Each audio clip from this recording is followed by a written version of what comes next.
میں اسٹیج پہ جتنے بھی احباب بیٹھے ہیں ان سے گزارش کروں گا کہ برائے مہربانی آپ پیچھے پیچھے ہو جائیں.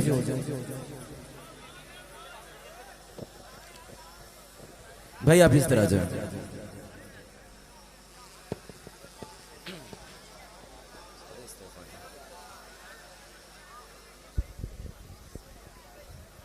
استقبال کیجئے گا، محبتوں سے سماعت کیجئے گا. میں دعوت دے رہا ہوں عالمی شہرت یافتہ ثنا خاں الحمدللہ پوری دنیا میں آقا علیہ الصلوۃ والسلام کی ثنا خوانی، ان کا حوالہ اور پہچان. ملتمس الحاج محمد اویس رضا قادری سے آئے اور نذرانہ عقیدت، نذرانہ محبت پیش کرنے کی سعادت حاصل کریں. استقبال کیجئے گا. نعرہ تکبیر. جس عظیم ثنا خاں کو پیش کر رہا ہوں کم سے کم اب تو استقبال ان کے شایان شان کر لیں. نعرہ تکبیر، نعرہ رسالت، نعرہ رسالت، نعرہ حیدری، نعرہ غوثیہ.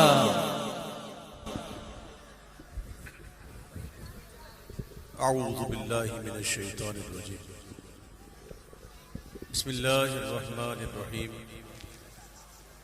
الحمدللہ رب العالمین والصلاة والسلام علی سید الانبیاء والمرسلین. اما بعد،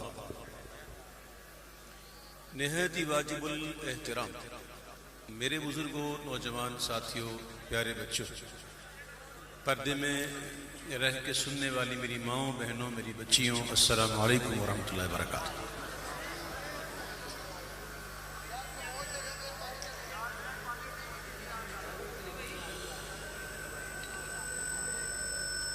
بہت ہی چھوٹی چھوٹی بظاہر لگنے والی باتیں بہت بڑی ہوتی ہیں، اور یہ اس طرح لوگوں میں شامل ہو جاتی ہیں کہ کسی کو اس کا ادراک بھی نہیں رہتا. مثلا یہ نعرے کی جو ترتیب ہے وہ ہمارے یہاں کیا رائج ہے، اس سے ہمیں آگاہی حاصل ہونی چاہیے. اب نعرے میں لگاتا ہوں ترتیب کے ساتھ، اور اس ترتیب کا لحاظ رکھا جائے، اور توجہ سے سن لیجیے. پہلا نعرہ کیا لگاتے ہیں؟ نعرہ تکبیر. دوسرا نعرہ رسالت. اور تیسرا نعرہ پتہ ہے کون سا ہے؟ نعرہ تحقیق. اور چوتھا نعرہ کون سا ہے؟ نعرہ حیدری. پانچواں کون سا ہے؟ نعرہ غوثیہ. دیکھیں اس نعرے کی ترتیب کو بہت ملحوظ رکھیں. آج کل بہت ضرورت ہے اس باتوں کی، اور پتہ نہیں آپ لوگوں کو کس طرح غیر شعوری طور پر یہ معاملات کہیں سے کہیں نکل رہے ہیں. اللہ کرم فرمائے، اللہ ہماری محفلوں کو پاک کرے ان چیزوں سے. حضور کے تمام صحابہ عادل، اور جب بھی حضور کے صحابے کا ذکر کیا جائے گا تو ہمیشہ خیر کے ساتھ کیا جائے گا. یہ بات یاد رکھیے گا.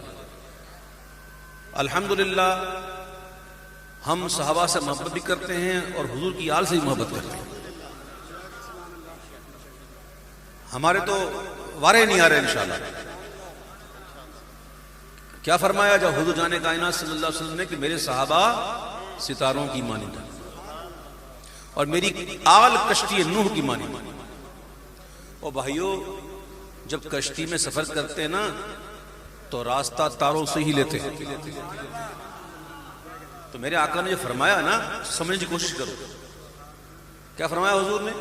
میرے صحابہ ستاروں کی مانند ہیں اور میری آل سفینہ نوح کی مانند ہیں. تو ہم سفینہ نوح آل رسول کی کشتی میں بیٹھے ہوئے ہیں اور ستاروں سے یعنی صحابہ سے راستہ لے رہے ہیں.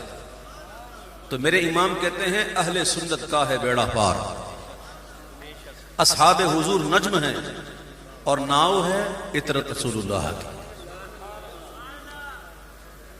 اللہ تعالیٰ ہمیں حضور کی محبت، حضور کی آل کی محبت اور حضور کے صحابہ کی محبت عطا فرمائے. عطا تو کی ہے، اللہ اس کو اور بڑھا دے.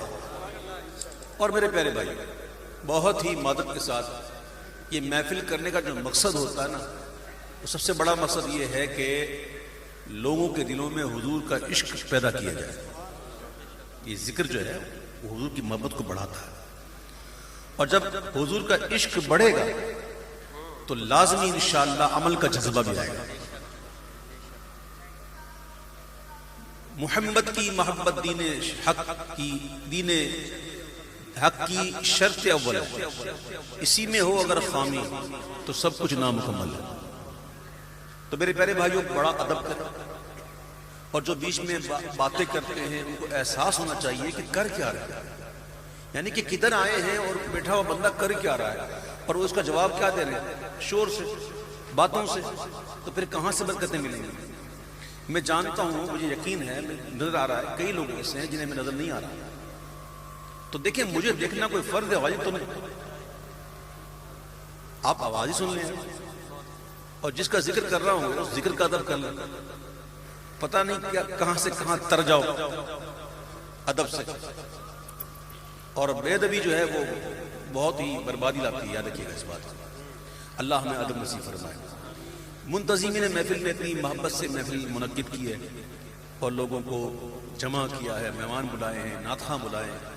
یہ ساؤنڈ سسٹم، یہ لائٹنگ، یہ اسٹیج، بڑی محنت لگتی ہے میرے پیارے بھائی.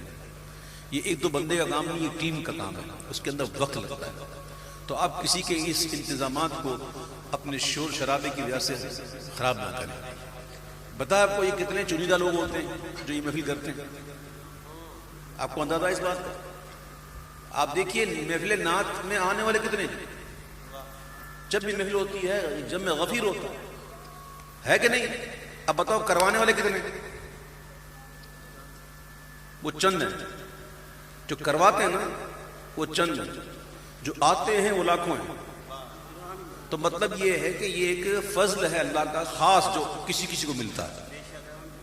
ہاں بس اب کچھ چیزیں ایسی ہوتی ہیں جو منتظمین محفل جو ہیں اس کا علم حاصل کریں، شرعی تقاضوں کے مطابق محفل کریں.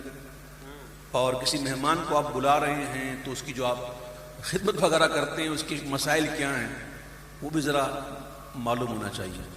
اب یہ باتیں میں اگر یہاں چھیڑ دوں گا تو پتہ نہیں ناسمجھ لوگ ہوں گے اور پھر سمجھیں گے نہیں اور باتیں شروع کر دیں گے. اس لیے ابھی چھوڑتا ہوں ان باتوں کو. آپ خود ہی اچھے کسی مفتی صاحب سے مل کر ذرا کہیے گا کہ فتح و شریف میں اعلیٰ حضرت نے کیا لکھا ہے، تو آپ کو بتائیں گے کہ اعلیٰ حضرت نے اس جلد میں یہ فتویٰ اس طرح لکھا ہے. تو پھر یہ کہ محفلیں اچھی ہو جائیں گی انشاءاللہ. ہے جی، ہم چاہتے ہیں نا کہ ہمارا یہ محفل کامیاب ہو. آپ چاہتے ہیں نا کہ اس محفل کا ثواب بھی ملے. تو ثواب کن کی چیزوں سے نہیں ملتا، اور کیا کیا چیزیں ہو جائیں کہ ثواب کی اس پر امید رکھنا بھی گناہ. یہ سب باتیں ہیں. اللہ کرے تیرے دل میں اتر جائے میری بات. تو علماء کی صحبت میں رہیں، علم والوں سے دوستی رکھیں، نمازیوں کے ساتھ رہیں، تو انشاءاللہ آپ نمازی بھی ہو جائیں گے اور انشاءاللہ علم بھی حاصل ہوگا انشاءاللہ. اللہ تعالیٰ عمل کی توفیق عطا فرمائے. مجھے کچھ فرمائشی کلام کی فہرست دی گئی ہے، انشاءاللہ کوشش کرتا ہوں پڑھنے کی. میں 2 دن سے میرے کان میں جو ہے نا بہت ذرا درد سا ہے، تکلیف سی ہے، اور جس کی وجہ سے میرے کان جو ہے نا بار بار بند ہو رہے ہیں، اور ہلکا سا آج کل سے مجھے درد بھی شروع ہوا ہے. تو میں کوشش کروں گا اپنے حساب سے کہ میں آپ پر اپنی تکلیف کو ظاہر نہ ہونے دوں. اللہ مجھے کامیاب کرے. آئیے محبت سے اگر یہ ویڈیو آپ کو پسند آئی ہے تو اسے لائک کریں اور میرے چینل کو سبسکرائب کریں. شکریہ.